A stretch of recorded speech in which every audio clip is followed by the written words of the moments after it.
All right, good evening, everyone. Let us begin. So we are Mir Hashem continuing. Actually, what I'd like to do this week, we haven't had shir, I know, for a couple of weeks, but the last time that we learned together, we had started Kapitel Ayin Aleph 71. So I'd like to actually continue a little bit in that particular kapitel tonight as well, as there's a pasuk that really caught my attention. I'm sure it's going to catch your attention as well, and it's in number 1. So David HaMelech writes, this is in Kapitel Ayin Aleph, so pasuk test, chapter 71, verse 9. David HaMelech writes, Al tashlicheni le'es zikna, kichlos kochi al ta'azveni. So again, if you recognize this phrase, it's because remember we have an adapted form of it in Shema Kolinu that we say over the course of Yamim Noraim, first as part of Slichos, then as part of davening, and is based on this pasuk in Tehillim. Literally, David HaMelech says, "Do not cast me away in my time of old age, kichlos kochi, when my strength fails, or my strength is diminished, or my strength is gone. Al ta'azveni, do not leave me, do not forsake me." So we're going to see tonight, we're going to do something a little bit different, and what I want to kind of begin with is throw at you just a number of different interpretations of this pasuk. And what's really incredible are just the sheer number, the sheer variety of interpretations regarding this phrase. So let's begin first with number 2. So according to the Medrash, the meaning of the pasuk is as follows. Al tashchin le'izikna shezakanti begalus. Ultimately, again, David HaMelech says, what is this a reference to? Don't cast me away in my old age. I got old in galus. I got old in diaspora, meaning what? Kichlos kochi she'in bi ma'asim tovim al ta'azveni. Kichlos kochi, what does it mean? Again, that my strength goes away. That refers to the fact that I don't have any mitzvahs. I don't have any ma'asim tovim. Again, we'll come back to that theme in a little bit as well again. Al ta'azveni, do not go ahead and forsake me. Do you need a pen? Okay. We're full service over here. So kichlos kochi. So again, David says Al tazveni v'chol hamizmar mitzar hagolos hazeh. So this is really incredible. So what's happening over here, according to the Medrash, this entire, remember we actually saw this. When did we have shir last? 2 weeks ago or 3 weeks ago? Whatever, a number of weeks ago. So remember again, we saw that this entire kapitel Ayin Aleph, according to the Medrash, is all about galus. Is all about the diaspora experience of the Jew. So according to the Medrash, this is so incredibly beautiful. When David HaMelech says, "Chadash Baruch Hu, do not cast me away in my old age." Old age, according to the Medrash, is not a reference to biology. It's not a reference to biological age. Rather, what is it a reference to? Diaspora.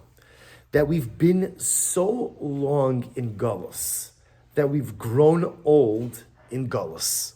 We've grown old in diaspora. The truth is, we contend, one of the most jarring things I think about the times in which we are living in since October 7th is this feeling of the diaspora Jew before October 7th and the diaspora Jew post October 7th, right? I think pre-October 7th, again, I think many of us convinced ourselves that anti-Semitism was something of the past, right? It had become something that was, part of Jewish history, but not really part of the contemporary Jewish experience. And now, since October 7th, we've seen how incredibly false that is, and how the reality of anti-Semitism is still so alive. So why did we delude ourselves, right? Why did we think that at the end of the day, anti-Semitism, even in a great country like this, was long gone?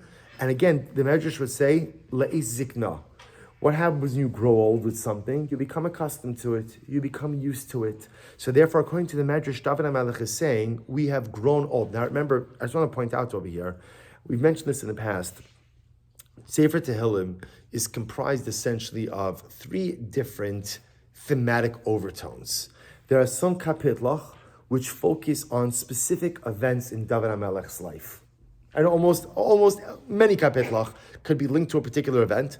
Then there are some kapitlach which make reference to historical events. And then there's a whole body of kapitlach, a whole bunch of chapters of Tehillim, which make reference to future events. So according to the Medrash, Kapitel Ayin Aleph is all about the future. It's all about the future. It's not about David HaMelech's life. All right, according to the Medrash, it's not about David HaMelech's life. It's not about Jewish history. Rather, it's about Jewish future. And David HaMelech prophetically sees that we are going to spend large swaths of time in the diaspora. And what's the danger? Sometimes we grow old, we become so accustomed to galus, So we see HaKadosh Baruch Hu, what happens over time in Galus? Well, we run the risk of losing our identity. We run the risk, ultimately, again, of Judaic erosion. We run the risk of losing sight of who we are and of what we are. That's kichlos kochi, when my strength wanes. And that's why the Medrash says, when my strength wanes, I don't have mitzvahs. That maybe over time of living in the diaspora, I forget who I am. But this is so incredibly moving. Even if I forget who I am, what am I asking of you? Al ta'azveni. Al ta'azveni. You know, you see this interesting idea in this relationship with HaKadosh Baruch Hu, which very much resembles the relationship between a child and a parent. What does every single child want from their parent? Don't answer money. Right after that, right? What does every single child want from their parent? Love. Unconditional love. Right? Now, what's the really intriguing part of the child's desire for unconditional love? That, in other words, the only reason you ask for unconditional love is why? If you don't deserve it, right? In other words, if I deserve to be loved, it doesn't have to be unconditional, right? If I deserve it, then I'm asking my parent for their love, because at the end of the day, I've earned it. You only ask for something unconditionally if you know that there are going to be times where on your own, you haven't earned it. So it's incredible. What a child wants more than anything is, I just want to know that my parent is going to love me no matter what. No matter what. It's an incredible thing. One of the ways in which we give our children a sense of security in life is by providing them with unconditional love. That's why, again, it's so important, every parent always praises their child when they do something right. It's very important to also make sure to praise your children even when they've done something or they haven't done anything at all. Or maybe even in a moment where they've failed at something, make sure to bring out something positive. Those moments where you express love and those moments where you express acceptance, those are the moments that build up children, because they realize now, my parent has unconditional love for me. So it's incredible over here that what is David HaMelech asking from HaKadosh Baruch Hu? It's so beautiful. David HaMelech is asking for unconditional love. He's saying like this, Al tashlicheni le'eis zikna. HaKadosh Baruch Hu, there are going to be times where I grow old. Growing old, according to the Medrash, I'm in galus, and I don't have any holiness. I've divested myself of all of my holiness. I've lost my spiritual shine. I've lost everything. Even in those moments, HaKadosh Baruch Hu, that I am not spiritually strong, even in those moments where I don't have mitzvos, I have one request. Al tazveni. Don't leave me. Love me unconditionally. Isn't it absolutely incredible? What we want from HaKadosh Baruch Hu is the same thing that every single child wants from a parent. Unconditional love. Just tell me you're going to love me no matter what. Just tell me you're not going to cast me away when I do the wrong thing. Just tell me that even when I mess up and I leave you, you're not going to leave me. We say this in davening. In davening, well, we say it in Sefer Tehillim as well. We say, Hashivenu Hashem Eilecha V'nashuva. Right? What does it mean? Hashivenu Hashem Eilecha V'nashuva. Hashem, bring us back to you, and we will return. What a chutzpah. Right? I'm saying, God, you, God, bring me back to you. You do the work. You do the work.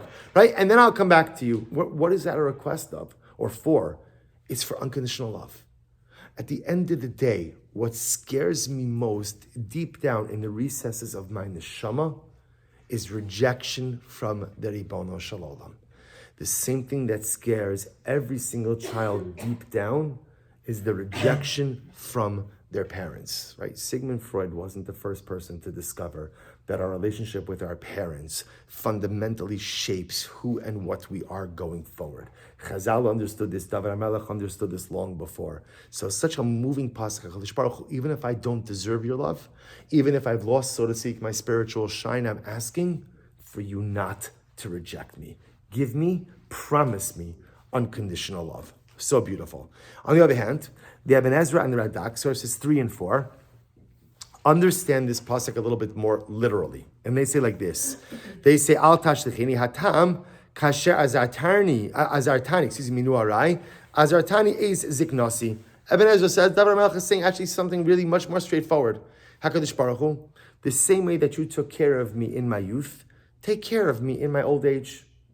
Straight out, Hakadosh Baruch Hu, when my strength fails me, when my physical faculties are not the same, when my emotional, my intellectual faculties aren't the same, do not abandon me. The Radak says the same idea. He explains so beautifully. He says, Al tashlichini ata kasha'ani zaki. Now that I'm old, the kala kochi, and my strength has waned, Al tashlichini v'al ta'azveni, heye ata kochi uma'ozi.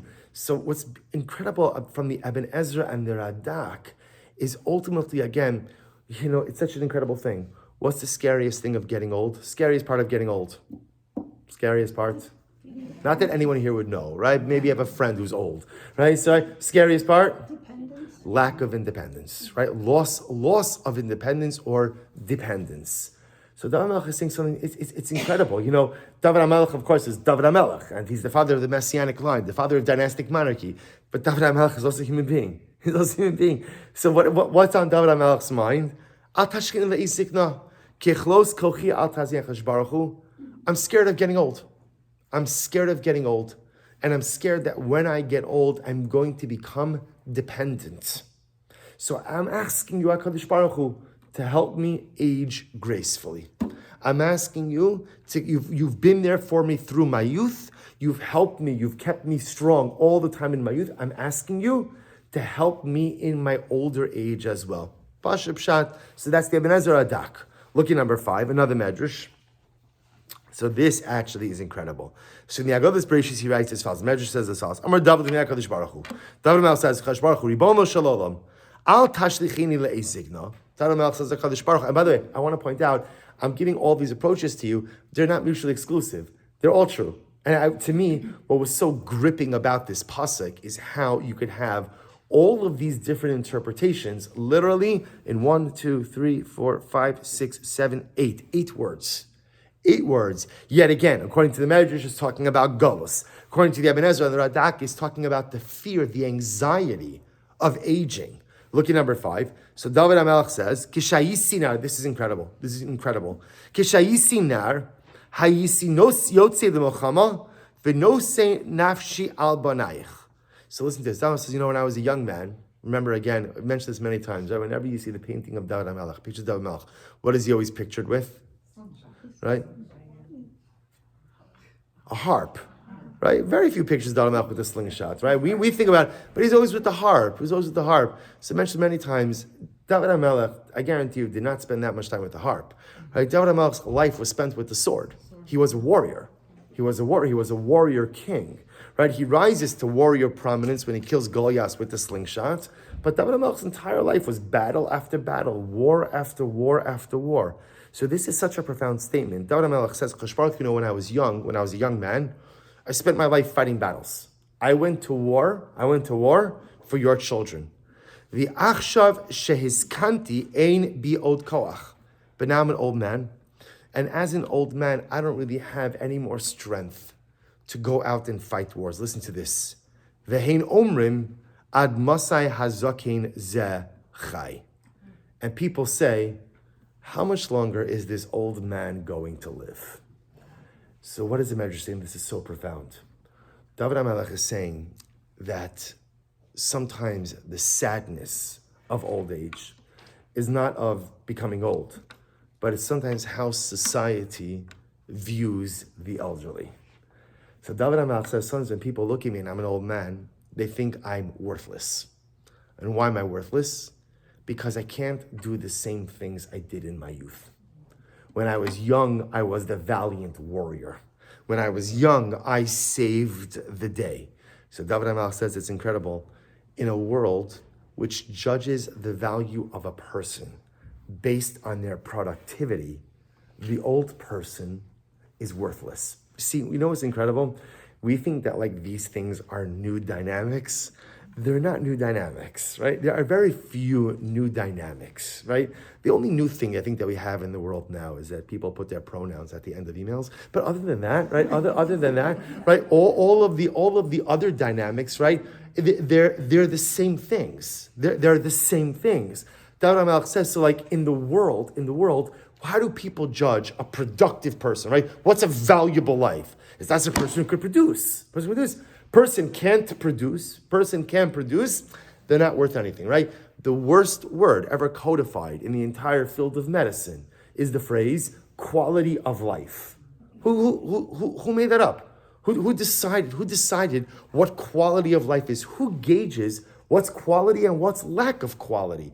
But it's incredible. This David HaMelech is saying, David HaMelech, I feel marginalized.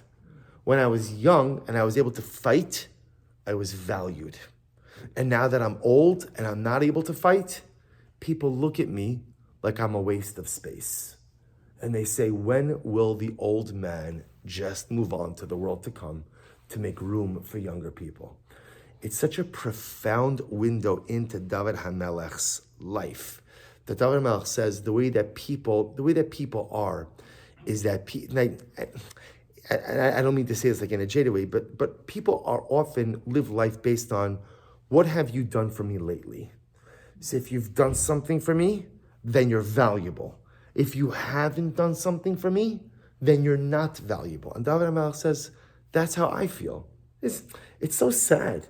It's so tragic for a man who devoted his life to the Klal. A man devoted his life to Klal Yisrael. He's now saying, like, in my golden years, in my old age, I feel really that people don't care about me. Why? Because I can't produce the way I used to produce. So David HaMelech is saying, and it's so profound, he's saying, Hakadosh Baruch Hu, I'm asking you, don't be like them. The world has discarded me because I can't do what I used to do. HaKadosh Baruch Hu, all I'm asking is you don't do the same. Al tashlicheni la'ezikna, kechlos kochi al ta'azveni. The world has cast me aside in my old age. And by the way, you see this. We see this in David HaMelech's life. Remember, again, I've mentioned this before. David HaMelech is on his deathbed. Right? Sefer Malachim. David HaMelech is on his deathbed. What's happening when David HaMelech is on his deathbed? Literally, again, he's drawing his last breaths in this world. And what happens? His son, Adonio ben Chagis, is proclaiming himself as king. I don't understand. The king is alive. The king is alive. And the king decides ultimately who his successor is going to be. So what are you doing? What are you doing? So besides just the hurt, but understand what that essential, what does it broadcast? What it broadcasts is, David, you don't matter. You don't matter. You're dying. You're laying in your bed. Just die already.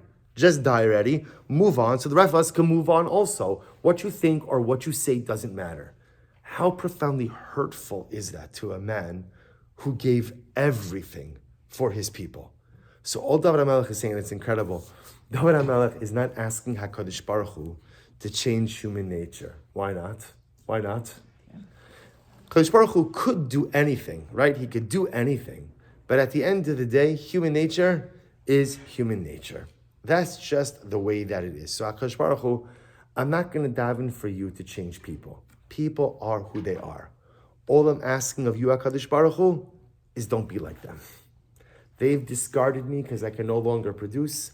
HaKadosh Baruch Hu, please do not cast me aside. It's a very personal kapitel. It's David HaMelech, again, over here, according to this approach, really opening his heart and really expressing just a profound sense of sadness, of loneliness, and of hurt. And it's just asking HaKadosh Baruch Hu not to discard him the way that the world has already. All right, let's go on. Number six, the Alshich takes us in a different approach. The Alshich writes, and again, all of these work beautifully together. It's just incredible to see how many different interpretations we have. Number 6, the Alshich, he says, Ki eini boteach ba'atzmi gam bezikno.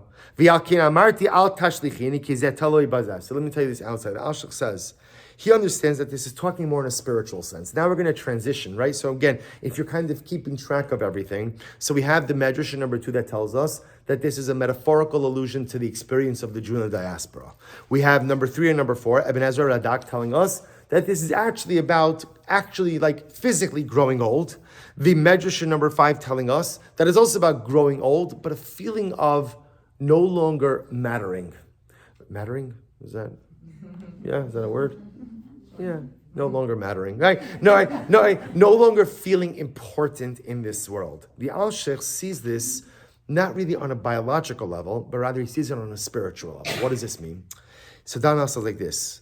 So he says, Chash Baruch Hu, in almost everything in life, the more you do it, the easier it becomes. right? Whatever, you fill in the blank, your career, your hobbies, whatever it is, the more proficient you become at it, the better you become. What's the one thing that doesn't follow that same paradigm? The one thing that doesn't follow that same progression is ruchnius, spirituality. Right? The interesting part about spirituality is the more you do it, it doesn't necessarily become easier. In fact, sometimes it can be just the opposite. The older I get and the more entrenched Baruch Hashem that I become my Yiddishkeit, the more challenges I have. This comes up, that pops up. I was just speaking of this in a different shir, that often ruchnius, they have that game whack-a-mole. You're familiar with that, right? Where you hit the thing and another thing comes up. That's very much the way ruchnius works, right? So I have a challenge. I overcome one challenge in ruchnius, and then what happens, right? And I'm feeling so good about myself because I worked hard on something. Then what happens? Literally a second later, another challenge comes up. Okay? I deal with that one, then another challenge comes up. So the Alshich says like this, just because I'm an old man does not in any way mean that I've mastered spirituality and have overcome my temptation to sin. There's only one time that a person can be absolutely assured that they have overcome their temptation to sin, and that's when? When you're dead, right? It's one of the positive byproducts of death, which is you are no longer tempted by anything in this world, right? You're pretty confident that I'm not going to sin anymore after I die. But until that moment, right? It's the Mishnah in Pirkei Avos, Al tamin ba'atzmecha ad yom moscha. Do not believe in yourself until the day that you die. Now, of course, you should always believe in yourself. But what it's saying is, a person should never think. It's very important. You ever have a situation where sometimes you're listening to like Kriyas HaTorah, or you're learning something? Like, I'll give you an example. That in Parshas Acharei Mos, we read this on Yom Kippur afternoon, right? After Yom Kippur, Parshas Acharei Mos goes through all of the lists of arayos, forbidden relationships. The truth is, a lot of times, if you look through that list, right, what goes through your mind? Right? Like, whoa, there's temptation for a lot of things, like this, some of this stuff over here. No. It's very important for a person, and this might sound a little bit strange, it's very important for a person to recognize we are not above any temptation. We're not above any temptation. Give a person the ability to sin and put them in the circumstances that would allow for it, and we'll pretty much do anything and everything. A person has to live life like that, because if a person thinks that they are beyond temptation, right? I can't be tempted to sin, that is exactly the moment when a person stumbles. And that's why it's interesting to note, anything that the Torah prohibits, this is very important, anything the Torah prohibits, Torah only prohibits something if what? If people have a natural desire for it. So if the Torah goes out of its way to say you can't do this, as crazy as it sounds, that means embedded within each of us somewhere is a desire to do that thing. Like, you look at the Torah goes out of its way multiple times to say, don't eat blood. You're like, I got that one covered, right? I like that, Baruch Hashem, I could say I struggle with a lot of stuff. Blood consumption is not one of them. But if the Torah goes out of its way to go ahead and repeat it multiple times, it means you do have that desire. Now, maybe that's not the active desire inside of you right now, but don't delude yourself for a moment to think that ultimately it's not there. Do you know why we read all of the arayos, all of the most crazy, illicit, illegal relationships on Yom Kippur afternoon? It's like the strangest Torah reading for Yom Kippur. Why? Because we have to recognize that our greatest susceptibility, our greatest Achilles heel, our spiritual Achilles heel, is in the realm of immorality. That's where it is. That's where human beings, that is our greatest weakness. So on Yom Kippur, which is the Day of Atonement, the day when the slate is wiped clean, we read about the most heinous and illicit relationships as a way of putting ourselves on guard to maintain proper morality in the year ahead. So David HaMelech says, David HaMelech says something amazing. David HaMelech says, HaKadosh Baruch Hu, I know that even though I'm an old man, I am not beyond the temptation to sin. Isn't that incredible? Even though I'm already an old man, I know that I'm not beyond temptation. Now remember, David HaMelech more than anyone knows that when a person thinks that they are beyond the temptation to sin, that's when downfall comes. That's the whole story of David and Bathsheba, right? The Gemara Maseches Brachos brings down that David HaMelech felt so spiritually confident that he could not be tempted by anything. And meanwhile, again, he falls into this entire terrible mess with Bathsheba. So now David HaMelech learned his lesson. He said, Baruch Hu, I might be an old man, but I'm self-aware enough to know that I am not beyond temptation. So who helps us? How do you deal with all the pushes and pulls that we all experience, right? And especially, again, this is so relevant, especially like in the society in which we live, which everything is so, everything feels at times so immoral and so sexualized in an inappropriate way. So how do you navigate in a world like this? And the answer is, you need a Kadosh Baruch Hu. David HaMelech said, Baruch Hu, I can't do this alone. I need you to help me. Don't think that because I'm an old man, so suddenly again, I have no more temptations, I have no more desires. That's part of my past life. Not true. Even though again, I may have less physical strength, al ta'azveni. Do not forsake me, do not leave me. I need you in order to be spiritually successful. What a profound and incredible idea. David HaMelech highlighting to us that a person should never think that they are beyond temptation. A person should never think that they're no longer susceptible to any kind of aveira. If HaKadosh Baruch Hu says you're not allowed to do it, it means that somewhere inside of me there is a desire to do that very thing. Some things are more acute, some things are more awake, some things are more dormant, but those pushes and pulls exist within each of us, and without HaKadosh Baruch Hu's assistance, we would fall prey to anything and everything. Incredible. So that's what I'm saying. Even when I'm an old man, HaKadosh Baruch Hu, don't forsake me. Take a look. I skip a little bit to number 8 for just a moment. So Rashi, continuing a little bit on the spiritual sense, says something really amazing. Rashi says over here, Le'ez zikna, Rashi says, Im zakanti bechatam klomer shechatasi harbe. So this is very interesting. Look how Rashi interprets this. So Rashi understands, Al tashlicheni le'ez zikna. Literally, don't throw me away when I get old. Rashi says, what does old mean? What does old mean? I'm old with sins. Okay, interesting. I'm old with sins. I've sinned so much. Don't throw me away when I get old. Old meaning I sinned so much. So what's the connection between old age and sin? What's happening over here? So take a look at number 9. This is perhaps one of the most beautiful pieces of the Baal Shem Tov that you will ever hear in your entire life. Till we learn the next piece of the Baal Shem Tov, which is going to be even beautiful. So like what he writes over here. This is so beautiful. He says, Me'al Baal Shem Tov be'er, inyan al teshchin le'zikna, ha'kavana sha'al yashlich ha'es lidei zikna.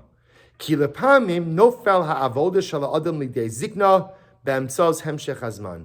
So this is incredible. The Baal Shem Tov HaKadosh says something amazing. He says, what does it mean to become a zaken? So the Rebbe says, to be a zaken means to become someone who is set in their ways. Old age is a double-edged sword. On one hand, again, what is the word zaken is actually an acronym for Zeh Shekana Chachma, one who acquired wisdom. There's a certain wisdom you pick up just by living, right? Just by life experience, right? That, independent of how much Torah you know or you don't know. If you live in this world and you experience this world, by definition, there's a wisdom to be gleaned. So on one hand, old age carries with it a profundity that now hopefully I'm smarter. What's the danger of old age? The danger of old age is a person could easily become set in their ways. And the older I get, often the more inflexible, rigid, and unwilling to change I become. You know, it's interesting. My grandfather, Zichron Livracha, he always used to joke around. He and my grandmother, Zichron Livracha, always had this thing that my grandmother was always very big, like into birthday presents and things like that. My grandfather, Zichron Livracha, said he did not believe in birthday presents. He was kidding, but he says, why? He says, because the only time that a birthday is only mentioned once in the entire Torah. Where is it mentioned? Paro. Yom Huledes Paro. Yom Huledes Paro. So he said, you see, birthdays are a Gayish Azach. He said, you see, right? See, birthdays, right? It's not, Jews don't do that. We don't do that. You don't celebrate. Only Paro celebrates birthdays. So when I got older, I remember I once asked him, and of course it was in jest. I said, hey, there must be like a deeper meaning to it. So I remember he once told me something so beautiful. And he explained that there's a danger in birthdays. What's the danger? Is that every year older I become more entrenched in who I am, in what I am, and have an unwillingness to change, adapt, or just somehow evolve. Now, again, on one hand, becoming more entrenched in who you are for good things obviously is beautiful. The danger of getting old is that ultimately, again, I become inflexible. The Baal Shem Tov says zikna, the concept of zikna, doesn't have to mean biological aging. What's a zakin, says the Rebbe? A zakin is someone who's inflexible, unwilling to move, unwilling to change. Just simply saying, this is who I am, this is what I am, love it or leave it. Right? This is the way it's going to be. You want to hear something amazing? Something absolutely amazing. This is really amazing. The Torah in Devarim speaks about the concept of erchin. Erchin is, an erech vow is a person chooses to go ahead and pledge their value to the Beis HaMikdash. Now, the way erchin vows work is they're objective amounts. So, right, if you're a man between the ages of 20 and 50, your value is X. You're a woman between the ages of 60 and above, your value is Y. You're a child, your value is Z. They're fixed values. So a person says, Erki Allah, I hereby pledge my value to the Beis HaMikdash. They have to go ahead and give that amount. Want to hear something amazing? Who has the lowest value on the Erech scale? The lowest value? Get ready for this. Lowest value? 60 and above. 60 and above is the lowest value. Says the Baal Shem Tov, why? Why is 60 and above the lowest value? The Rebbe says, because the older we get, the less receptive we are to change. The older we get, the more set we are in our ways. And there is an inverse relationship between your value and your willingness to change. The less you're willing to change, the less value you have, right? The more willing you are to change when you're younger and there's a greater receptivity to change, there's a higher value.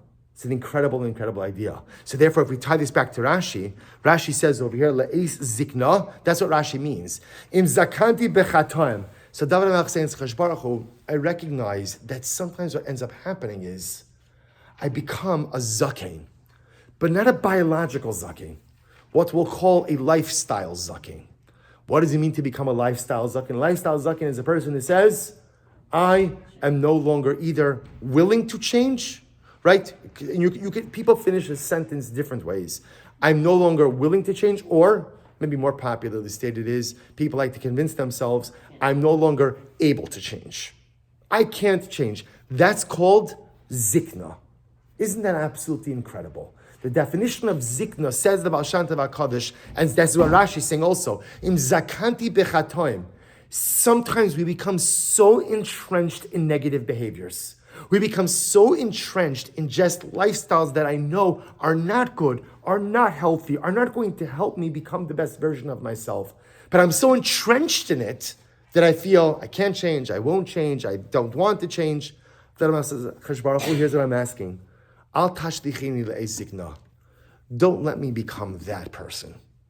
Don't let me become that zaken. Kichlos kochi. Even when I think I don't have the power to affect change, al ta'azveni. Don't give up on me. Don't give up on me. David HaMelech over here, and this is such a dramatically different twist, but David HaMelech over here is not lamenting biological old age. He's lamenting the fact that sometimes we just get so set in the personalities we've created, in the lives we've created, even though when we recognize that perhaps they're steeped in mediocrity, and perhaps, again, they're not as beautiful or as holy as they could be, but I'm just so used to living this way that ultimately, again, I can't even see something different for myself. And David asks HaKadosh Baruch Hu, he says, Al tashlichini le'ezikna. Don't let me become that kind of zaken. If you see me heading down that route, head it off at the pass. help me to acknowledge the power of change. Help me to acknowledge the ability to change. Don't let me become the kind of person who becomes a zaken, who is immobile, immovable, unchangeable. Help me always realize that I have the power to evolve and to change into whoever and to whatever I want to be. Incredible. I'll show you something interesting. I think that there's a beautiful tie-in to the parsha with this as well. If you turn over the page, so this week we have the privilege of Parshas Yisro. So again, here I'm giving you the pasuk from the opening part of the parsha. The pasuk says, "Vayishma." I apologize for the little boxes over there. I'm not sure what that is. Vayishma Yisro kohen midyan chosei Moshe. Is kol asher asel kim leMoshe liYisrael amo ki yotzi Hashem Yisrael miMitzrayim. So what happens? The pasuk says Yisro, who was the kohen midyan, right? He was a priest for idolatry, father-in-law of Moshe Rabbeinu, heard everything that HaKadosh Baruch Hu did for Klal Yisrael, and ultimately, again, he comes to join Moshe and Klal Yisrael. Okay, pretty straightforward. Rashi says, Mashmua Shama Uba. What did Yisro hear? Because the pasuk says, Vayishma Yisro, he heard, and he decided to join Klal Yisrael Moshe Rabbeinu. So Rashi HaKadosh asked him, what did Yisro, what did you hear? What did you hear? So Rashi says, Kriyas Yam Suf Milchamas Amalek. He heard about the splitting of the sea. He heard about the war with Amalek. In number 12, in the Eish Kodesh, the Piazetzna, Hashem Yikom Damav. Kolam is Kalman Shapira. So again, I'm sure many of you are familiar. The Eish Kodesh are the drushes. The Piazetzna Rebbe was a Rebbe in the Warsaw Ghetto. Well, he was a Rebbe in Piazetzna, Poland, which was a small town not too far from Warsaw. So during the war, the Rebbe was in the Warsaw Ghetto, and every Shabbos that he was able to, he gave a drasha. After Shabbos, those drushes started in 1939, and they continued until the Rebbe was murdered by the Nazis, Machsham Zichram, in 1942. And on Motzei Shabbos, after giving the drasha, the Piazetzna would record the drasha. A little bit of a historical debate. Some say the Rebbe didn't write it down; it was a gabbai, someone else who wrote it down afterwards. And towards the end, as it was clear that the ghetto was going to be liquidated, someone hid the transcripts of the written transcript of the drashas in a milk canister, buried it in the ghetto. After the war, the milk canister had Hebrew writing on it was found by a Polish Gentile who saw that it was manuscripts, gave it over to the Jewish community, and this manuscript was bound together to become the Eish Kodesh, Holy Fires, and the drashas are arranged year by year. So this is actually Parshas Yisro, 1939. So incredible. So the Rebbe writes over here, the Rebbe's bothered, let me tell you this outside a little bit. The Rebbe's bothered by a basic question, which is, and by the way, you could even see, if you look at the beginning of it, you see, Parshas Yisro, B'Shabbos Zeh Hayisi Behechaveh. The Rebbe says, this Shabbos, we were in hiding. So in other words, that Shabbos, they didn't have a regular minyan. Everyone had to remain hidden in their particular hiding places. That must mean that there was some type of selection or something else that was going on in the ghetto. So the Rebbe often, from what the Rebbe writes about in the drashos, you could often see also what was happening over the course of the war. So the Rebbe writes as follows. He explains something incredibly beautiful. See, he explains this. He asks, Rashi says, Ma shmua shama uba. What did Yisro hear? So the Piazetzna says, I don't understand what Rashi's question is.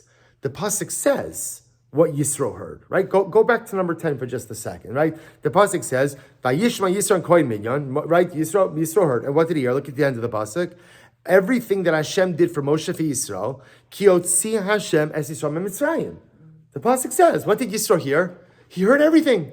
He heard that Hashem took us out of Egypt, right? He heard everything that Hashem did for Klal Yisrael. So what is Rashi asking when Rashi says, Ma shmua shama uba? What did Yisro hear? What did Yisro hear that made him come and join Klal Yisrael? And the Piazetzna says something absolutely amazing. The Rebbe explains, listen to what he says. The Rebbe says, Rashi's asking a different question. Rashi's question is not what Yisro heard. It's Ma shmua shama uba. What made Yisro join the Jewish people? What made him join? In other words, Yisro was the Shver, right? Yisro was the father-in-law of Moshe Rabbeinu. So if Yisro was interested in Yiddishkeit, what could Yisro do? Say, Moshe, do me a favor. Send me a Malamed. Send me someone. Send me a guy to teach me about God. Right? They didn't get the Torah yet, but send me a guy, right? Send me a guy just to teach about monotheism. So what Rashi's asking is, Mashmu Shama Uba. Why did Yisro feel compelled to leave the safety and security of Midyan to ultimately come to the middle of the desert with Klal Yisrael? And the Piagetna says something absolutely amazing.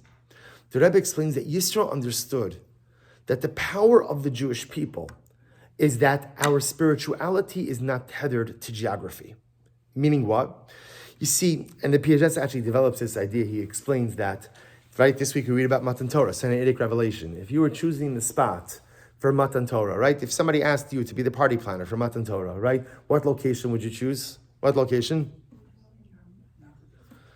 I don't know. I would choose Eretz Yisrael, specifically Yerushalayim, specifically Harabayis, the site of the Akedah, the future site of the Beis Hamikdash. That's where does Kadosh Baruch Hu give us the Torah? Where does He give us the Torah? Middle of nowhere, right? We don't even know where Har Sinai is, right? And even if you did know Har Sinai, if you wanted to go take your family up for a picnic on Har Sinai, go for it, right? There's no problem. Even the place doesn't have Kedusha to it anymore. So why does the Kadosh Baruch Hu give us the Torah in the middle of nowhere? And the Piaget explains so beautifully that Kadosh Baruch Hu, had Kadosh Baruch Hu given us the Torah in Eretz Yisrael, in Yerushalayim Harabayis, you would have thought that spirituality is tethered to geography. That where is the place you could connect with God? Only in Eretz Yisrael. Only in Yerushalayim, only in Harabayis. What does the Kadosh Baruch Hu do? He purposely gives us the Torah in the middle of nowhere. Why? To teach us that you could connect with that Kadosh Baruch Hu everywhere. Torah is given in the middle of nowhere to remind us that you can connect with that Kadosh Baruch Hu everywhere. Or to say a little bit differently, Yisro recognized the power of the Jew, the power of the Jewish nation, is the ability to evolve. Right? Think about this for just a moment, right? We go ahead and we leave Egypt. 7 days later, we sing Az Yashir, right? 42 days after that, we're saying Nasa v'Nishma. What Klal Yisrael represents as a nation. And where is all this taking place? In the middle of nowhere. What does Yisro see? Yisro sees the power of the Jew is the power to evolve. The power of the Jew is the power to change.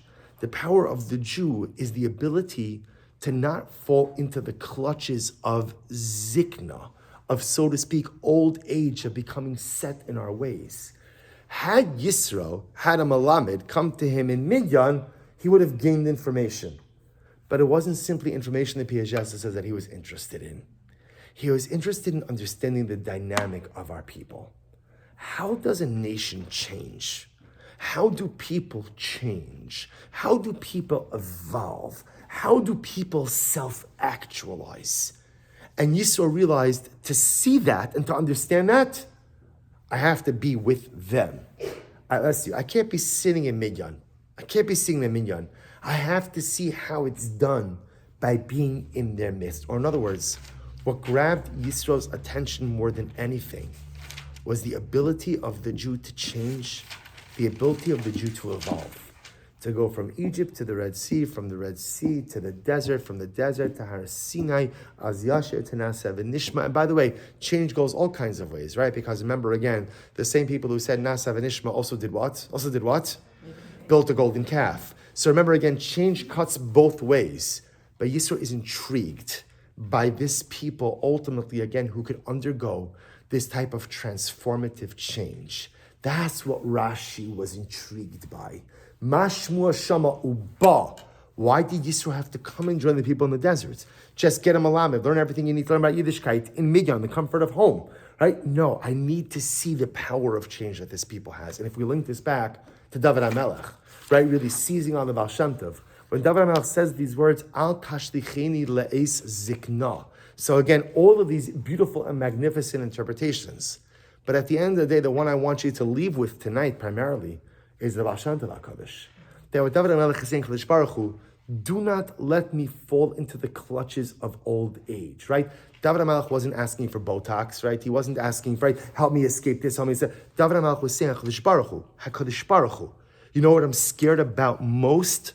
What I'm scared about most is becoming the kind of person who feels that he cannot change. Becoming a zaken. Becoming so set in my ways that I say, okay, this is who I am, love it or leave it. HaKadosh Baruch Hu, I need your help. Don't let me fall into the clutches of zikna. Our greatest power as a nation, our greatest power as individuals lies in our ability to change. our ability to pivot, our ability to evolve, our ability to transcend, which ultimately represents our ability to self-actualize. Yisro saw it, and he's like, I gotta see what this is. I gotta join the people to see what's going on. David HaMelech saw it, and he said, HaKadosh Baruch Hu, what I fear most is losing that strength, is falling into the clutches of immovablekeit, right? The falling into the clutches of zikna. That's what scares me most. And how incredibly profound for us to learn this lesson, especially in these days. Where as a people, right, we know everything has changed. In the last 112 days, everything has so fundamentally changed. Eretz Yisrael has changed. Am Yisrael has changed. It feels like everything has changed. But with that, we remind ourselves that yes, everything has changed. The fabric of everything has changed so fundamentally and so profoundly. But what we have to remind ourselves is there's a positive kind of like silver lining to all of this, which as we see everything around us change, you know what it reminds us? What does it remind us? That we could change as well. So often we think that there are certain immutable parts of our personality. You know, we all have things about ourselves that we want to change. And sometimes it's those very things that we tell ourselves, can't change it. You know, I've been like this for such a long time. This is kind of what it is. This is who I am. And it's somewhat immutable in a while. And it's simply not true. We are living in times of tremendous upheaval and tremendous change. And if the world around us could change in such a profound way, then we as individuals have the ability to experience change as well. We have the ability to internalize David HaMelech's words. Identify an area in life where you have become a zaken. What's an area where you've become immobile, unmovable, unchangeable, reluctant to go ahead and address, and then remind yourself, I'm not a zaken. It doesn't have to be that way. Mashmua shama uba, al tashlicheni le'es zikna. When the world is changing in such dramatic ways, David HaMelech reminds us to remind ourselves that we have the ability to make any necessary changes as well. All right, we'll stop over here for tonight. Until next week, we'll continue with Kapitel Ayin Beis 72. Have a wonderful evening.